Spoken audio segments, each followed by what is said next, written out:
Pada kesempatan malam ini kita boleh mengakhiri pembelajaran kita dari kitab Kisah Para Rasul ya. Ini sesuatu yang luar biasa kalau kita meneliti perjalanan kehidupan kisah para rasul secara khusus, Rasul Paulus ya, dan tentu sebelumnya para rasul atau di mana Kristus sebelum dia naik ke surga ya memberikan janji, memberikan satu pesan kepada para muridnya yang tentunya sungguh luar biasa.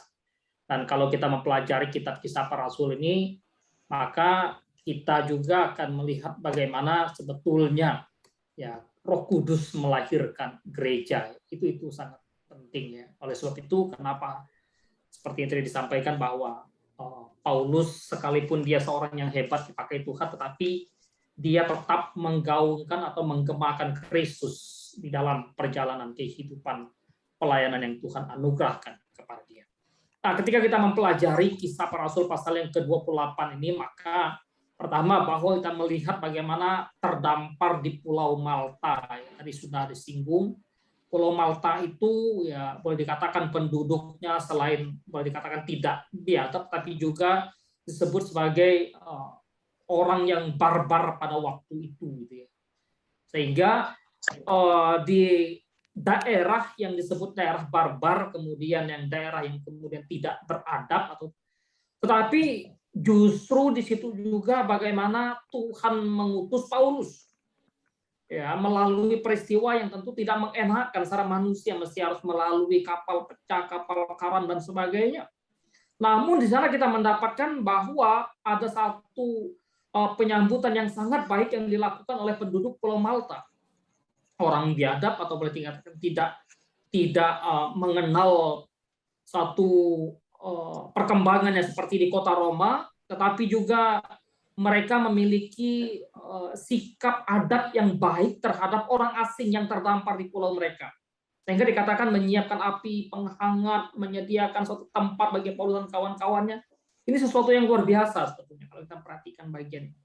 Oleh sebab itu, ketika Paulus ada di sana, maka bagaimana Paulus tadi ya mengambil atau mengumpulkan ranting kayu api, ini tentu bukan satu pencitraan.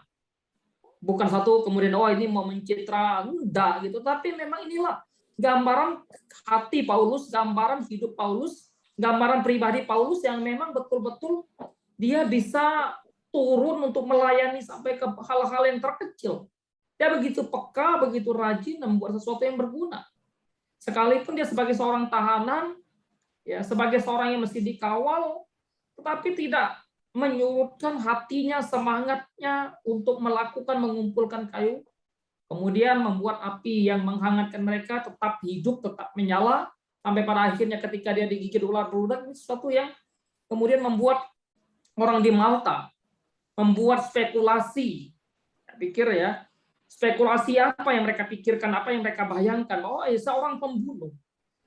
Maka ketika Paulus bukan hanya digigit, tetapi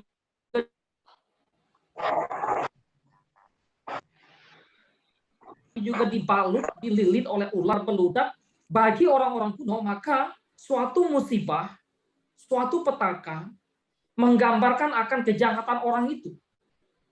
Ya, termasuk kemudian ketika mereka mesti mengalami kapal karam, kapal tenggelam, kemudian terselamatkan, lalu setelah sampai di laut, setelah sampai di darat, dipatuk atau digigit dan dibalut ular lagi.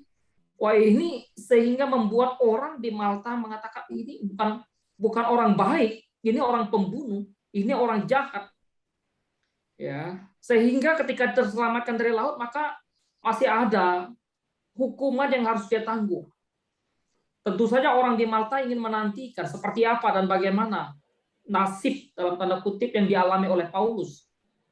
Ya, tetapi ketika mereka melihat bahwa Paulus tidak apa-apa, Paulus tetap hidup, Paulus tidak mengalami kematian yang seperti mungkin dalam pikiran orang Malta, wah ini sudah mati nih, karena gigit ular, karena patuk ular, karena dibalut ular.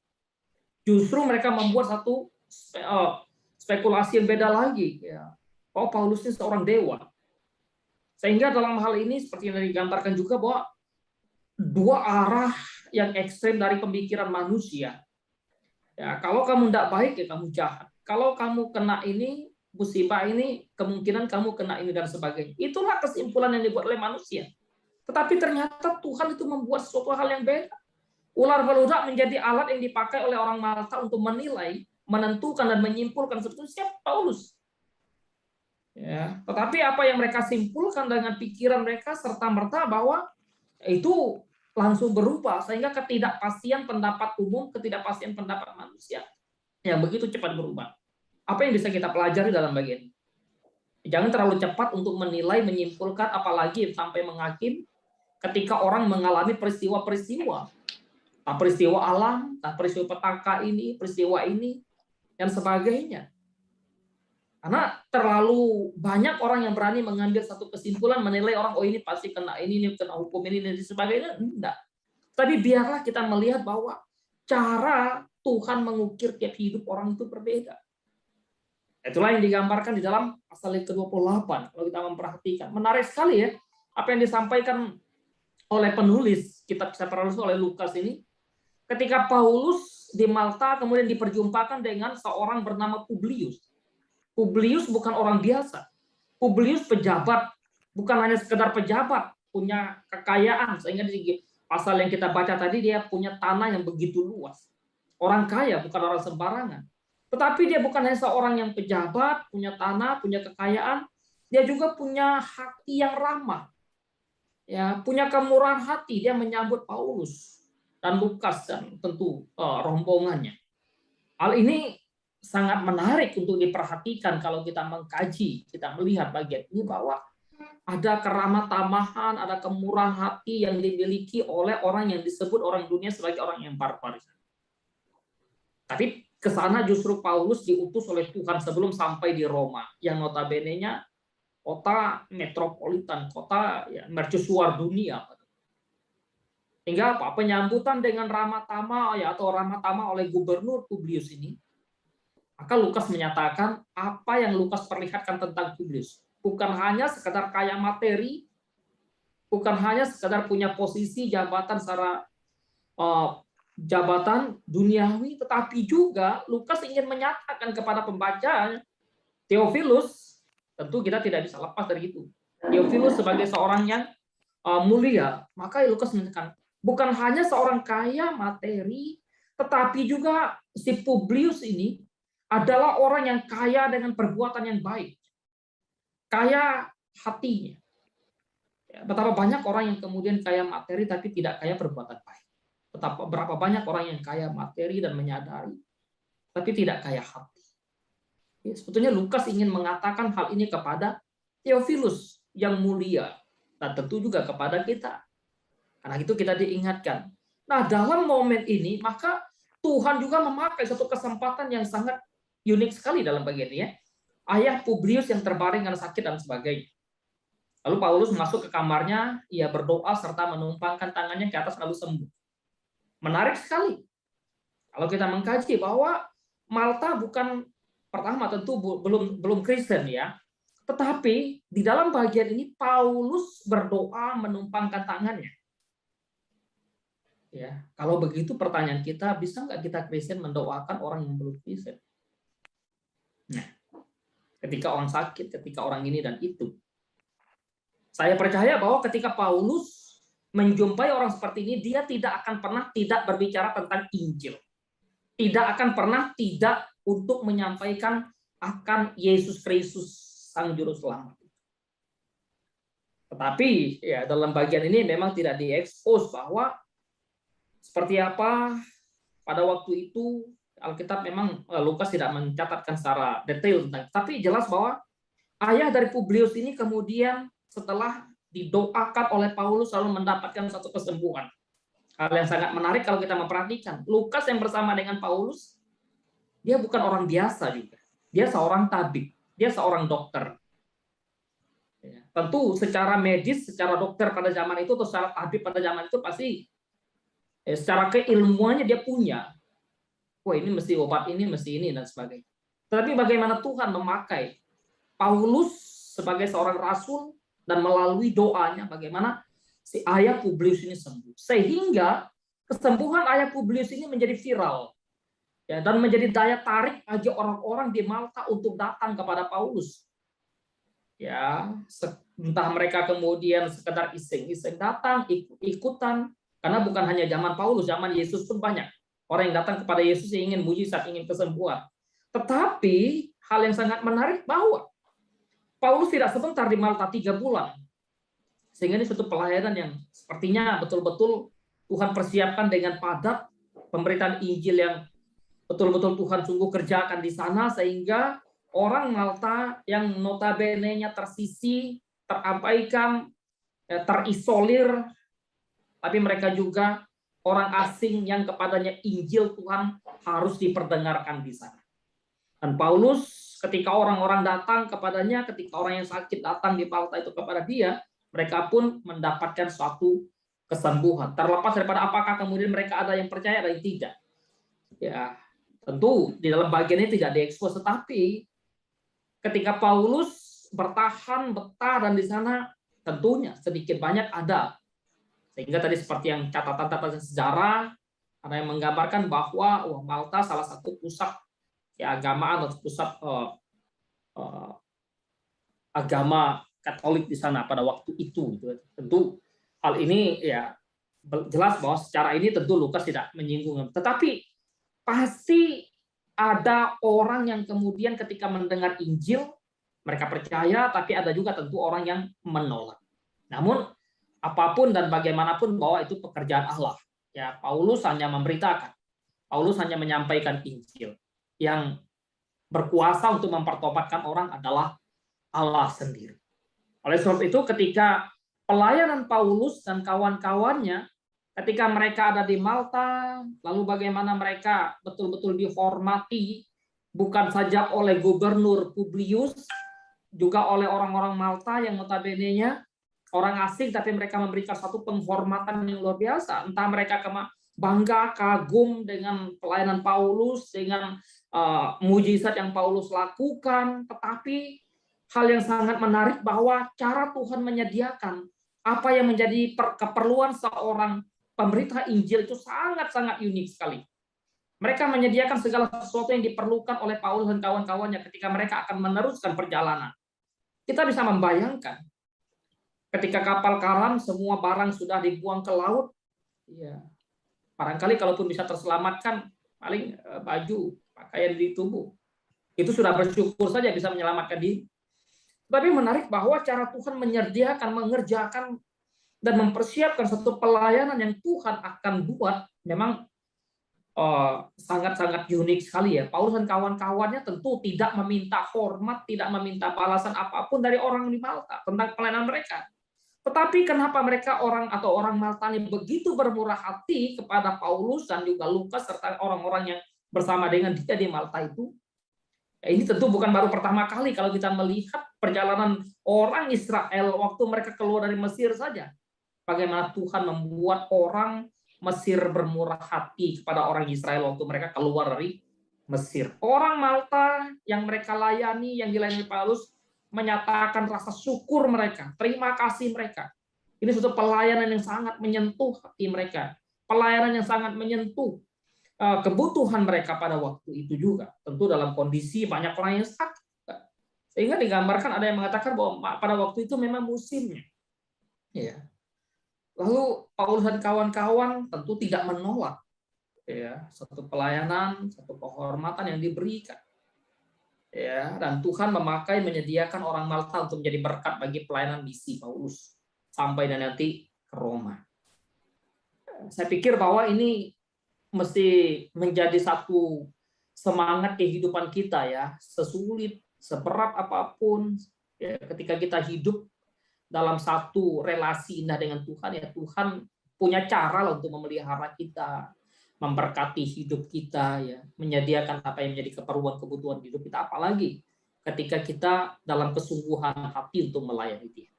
Sehingga cara Tuhan yang sungguh luar biasa untuk menolong, memberkati kehidupan Paulus, pelayanan Paulus ya. Cara Tuhan membawa berita Injil kepada orang di Pulau Malta itu sangat unik sekali. Paulus mesti harus mengalami kapal karam yang sebetulnya daerah yang tidak biasanya disentuh oleh para pelaut, oleh para pelayar. Pada waktu itu justru kapal Paulus yang ditumpangi oleh Paulus justru dibawa oleh Allah ke situ misalnya. Dalam kesusahan perjalanan, ingat bahwa Tuhan memakai Paulus untuk menolong menyembuhkan orang banyak. Dalam kesusahan dan kesulitan hidup yang orang percaya, yang kita alami, sebetulnya kita pun dapat menjadi alat berkat bagi orang lain di sana. Itulah panggilan hidup kita. Bahkan ketika kita dalam kondisi yang lemah, kita bisa menguatkan orang, ya, kita bisa menghibur, meneguhkan dan sebagainya. Itulah hidup Paulus, itulah hidup kita orang percaya. Perjalanan Paulus kemudian 3 bulan kemudian Paulus meninggalkan Malta, melanjutkan perjalanan ke Roma. Ya, di Malta kan secara manusia dia sudah nyaman, sudah mendapatkan penghormatan, mendapatkan satu pelayanan, servis yang sangat bagus, penerimaan yang sangat bagus. Tapi juga kan Paulus tidak boleh terlena dari sana. Paulus tidak boleh berhenti dari sana, apalagi sampai kemudian ada cukup kita di sini, tidak bisa melanjutkan, enggak. Misi belum selesai, ya, sehingga tidak boleh menetap lalu terus stay di Malta, tidak. Dia berangkat lagi dengan kapal yang berbeda tentunya. Ya, Paulus melanjutkan satu perjalanan yang sangat unik sekali dan sangat indah untuk dilalui. Jika di Malta, ya, kemudian dari Malta mesti berangkat lagi menuju misalnya Sirakusa, 3 hari di sana. Ya, salah seorang bernama MacArthur menggambarkan ketika ada di Malta, ketika ada di Sirakusa 3 hari, di situ juga Paulus sebetulnya mendirikan gereja, mendirikan pelayanan. Ada murid-murid yang bertobat di sana melalui pelayanan 3 hari saja. Apalagi misalnya 3 bulan di Malta tadi. Gitu ya. Oleh sebab itu kemudian dari Sirakusa melanjutkan lagi ke Rhegium, ada yang kemudian 3 hari, 1 hari. Tentu ini bervariasi tergantung misalnya situasi angin yang membawa kapal, juga satu kebutuhan para pelaut pada waktu itu, sekaligus juga ketika sampai di Puteoli 7 hari. Kenapa 7 hari di sana? Ternyata di sana ada jemaat, ada orang Kristen ya, di Puteoli, sehingga mereka menahan Paulus kemudian meminta 7 hari. Kenapa mesti 7 hari? Ada yang menggambarkan bahwa paling tidak ada 1 hari Sabat atau 1 hari sembahyang, Paulus akan memimpin mereka, Paulus akan berkhotbah kepada mereka, Paulus akan memberitakan Injil kepada mereka. Di situ kemudian orang di Puteoli kemudian sekalipun mereka baru berjumpa dengan Paulus pertama, jadi persekutuan mereka sangat indah, ya. Mereka sangat menikmati suatu persekutuan sebagai orang percaya, sebagai murid Kristus. Mereka tidak kemudian pada waktu itu tentu belum ada, ya kamu denominasi apa, kamu dari golongan mana dan sebagainya. Tapi hal yang sangat menarik bahwa ada satu fellowship yang sangat indah, dan mereka meminta Paulus untuk kemudian melayani di sana 7 hari. Saya pikir bahwa inilah yang mesti harusnya menjadi satu gambaran kehidupan pelayanan gereja. Ya, kalau sekarang kemudian banyak yang terkota ini, kota itu dan sebagainya, mari melihat bagian ini. Sehingga dari Puteoli kemudian Paulus ke Roma, dan memang orang di Roma sudah mendapatkan hal ihwal perjalanan Paulus yang akan di Roma. Begitu Paulus melihat mereka mengucap syukur kepada Allah, hati Paulus sangat dikuatkan dengan kehadiran orang-orang percaya, dengan kehadiran orang-orang yang menerima Kristus, yang sudah percaya kepada Kristus. Kenapa ada orang percaya di Roma?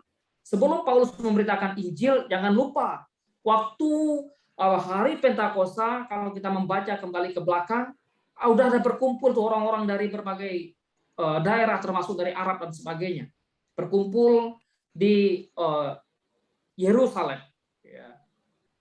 Dan mereka tentu sudah ada yang sudah menjadi Kristen, menjadi murid Kristus, sehingga Paulus bukan pendiri gereja di Roma. Kalaupun gereja-gereja yang lain, misi-misi lain, ya Paulus sebagai pendiri gereja seperti di Filipi, Efesus, tapi untuk di Roma ya bukan Paulus, ya. Tetapi hati Paulus sangat terhibur, hati Paulus sangat dikuatkan ketika dia melihat orang-orang percaya yang ada di sana. Itulah kekuatan penghiburan bagi kita atau bagi pelayan Tuhan, sebetulnya adanya orang-orang yang mengenal Kristus, adanya orang-orang yang percaya kepada Kristus, ya. Kemudian di sana digambarkan Paulus tinggal di rumah sewaannya sendiri, ya. diperkenankan, diizinkan untuk tinggal di rumah yang dia sewa sendiri. Luar biasa ya. Saya pikir bahwa dari mana Paulus dapat uang tadi? Tentu dari hati, dari orang-orang yang dikasih Tuhan, yang kemudian memberikan satu bantuan, memberikan satu perhatian kepada pelayanan Paulus. Apa yang Paulus lakukan ketika dia ada di Roma? Ya, setelah 3 hari dia ada di Roma, digambarkan bahwa dia memanggil orang-orang yang terkemuka gitu dari bangsa Yahudi. Bangsa Yahudi, dia mengumpulkan orang-orang yang terkemuka, tokoh-tokoh orang Yahudi. Dengan kata lain bahwa kenapa ada orang Yahudi yang ada di Roma? Ingat bahwa Roma juga berkuasa, memiliki kekuasaan secara politik, menguasai orang Yahudi. Dan orang-orang Yahudi juga sudah ada yang diaspora, meninggalkan Yerusalem di berbagai tempat, termasuk sampai ke Roma. Sehingga tidak heran ada orang-orang Yahudi yang betul-betul terkemuka ada di Roma, baik itu mereka yang barangkali sudah percaya kepada Kristus, yang sudah menjadi Kristen, atau juga mereka yang masih betul-betul Yudaisme total gitu ya. Barangkali mereka dipakai oleh kekaisaran Romawi pada waktu itu untuk menduduki peranan-peranan tertentu, karena antara Roma dengan orang Yahudi, mereka punya satu kerjasama yang sangat kuat, baik dalam konteks termasuk di Roma pun ya intervensi dalam misalnya bait Allah, dalam pengaturan keagamaan dan sebagainya. Walaupun hukum agama maka Roma tidak mencampur, tetapi dalam hal misalnya keamanan Roma punya tanggung jawab. Sehingga kemudian apa yang Paulus lakukan adalah mengumpulkan orang-orang sebangsanya, orang-orang Yahudi. Ya. Kenapa dia mengumpulkan orang-orang Yahudi? Karena mereka mesti tahu kenapa Paulus sampai ditawan dan ada di Roma. Dan Paulus pun mengumpulkan mereka dengan tujuan itu, untuk mengklarifikasi, untuk menjelaskan kepada orang-orang Yahudi yang ada di Roma, kenapa dirinya ditangkap, kenapa dirinya ditawan, kenapa dirinya dibelenggu, kenapa dirinya harus sampai kepada kekaisaran di Roma membawa perkara yang sedang dia hadapi. Kenapa dia mesti harus naik banding? Dia tidak sedang ingin melawan bangsanya sendiri, tidak. Dia tidak sedang ingin mengadukan orang Yahudi, tidak. Tetapi dia juga perlu mengklarifikasi kepada orang-orang Yahudi supaya mereka tahu. Kenapa? Karena ternyata bahwa tidak ada surat dari orang Yudea yang datang kepada orang-orang Yahudi di Roma. Tidak ada orang yang membawa berita tentang perbuatan-perbuatan yang jahat yang dilakukan oleh Paulus juga. Ya, pada waktu itu tentu informasi harus dikirim melalui surat, harus ada orang yang diutus. Beda dengan zaman sekarang gitu, terlalu satu peristiwa dengan cepat bisa dipublis, bisa diviralkan dengan media, entah dengan WA, dengan apa segala gitu ya. Kita langsung serta-merta bisa memberikan kabar tentang sesuatu yang terjadi dengan begitu cepat. Bukan saja dalam konteks lokal Indonesia dengan Indonesia, tapi juga ke dunia. Tapi tidak dengan zaman itu, sehingga orang Yahudi mengatakan, kami tidak ada menerima surat dari orang-orang Yudea tentang perbuatan jahat apa yang kamu lakukan. Dan kami juga tidak menerima utusan yang menceritakan kepada kami tentang perbuatan jahat apa yang kamu lakukan. Oleh sebab itu, Paulus di sini juga menyampaikan kepada mereka, karena pengharapan Israel lah aku dibelenggu. Itu yang Paulus katakan kepada mereka. Orang Yahudi di Roma tidak ada yang menerima berita tentang Paulus. Tapi Paulus menyampaikan, aku ada di sini dan dibelenggu di sini, bukan bermaksud untuk melawan bangsa kita, bangsa tidak. Tapi aku di sini, kenapa aku naik banding? Ya, karena pengharapan Israel lah, karena Injil. Oleh sebab itu disitulah kemudian Paulus memberitakan kepada mereka tentang hal yang sangat penting gitu. Orang-orang Yahudi di Roma tentu, ya kami ingin mendengar sendiri dari pemikiranmu seperti apa tentang mazhab yang kamu beritakan. Ya, kami memang mendengar misalnya mazhab yang kamu beritakan, orang-orang menolak gitu ya. Tapi kami sendiri ingin mendengar dari pikiranmu, ingin mendengar dari penjelasanmu seperti apa. Ya, orang-orang Yahudi berkumpul di rumah yang Paulus sewa, ya, rumah di mana Paulus tahan. Dan Paulus tentu di situ memberikan kesaksian tentang kerajaan Allah. Yang berdasarkan apa kerajaan Allah yang Paulus beritakan kepada mereka? Karena mereka yang berkumpul adalah orang-orang Yahudi, orang-orang yang penting, para petinggi dan juga tentu waktu berkumpul itu ya banyak sekali mereka dikatakan ya kita menyatakan banyak sekali orang berkumpul. Maka Paulus menyatakan apa yang dia beritakan tentang kerajaan Allah bukan serta-merta hanya pikiran dia semata, tetapi itu berdasarkan pada kitab suci, berdasarkan pada satu hukum yang mereka pegang, yaitu hukum Musa. Ya, sehingga kalau dibawa ke hukum atau kepada satu ranah agama, maka orang Yahudi diingatkan kembali, oh ini dasarnya kita punya itu. Ini kita memiliki juga kitab para nabi perjanjian lama ya. Nah, inilah yang dipakai oleh Paulus untuk meyakinkan mereka tentang Kristus, tentang Yesus yang diberitakan oleh Paulus ya. Oleh sebab itu ini satu seminar yang sehari total ya, dari pagi sampai sore. Betul-betul mereka mendengarkan Paulus seperti apa ini gitu. Mereka kayaknya penasaran betul gitu ya. Tapi ketika mereka mendengarkan pemberitaan Paulus, lalu seperti apa respons mereka, orang-orang Yahudi? Ada yang percaya, ada yang tidak percaya. Ada yang merasa diyakinkan, ada yang memang tidak. Tetap mengeraskan hati. Inilah dua kelompok orang Yahudi. Atas respon orang Yahudi ini, maka Paulus juga memberikan satu respons yang kembali kepada firman Allah.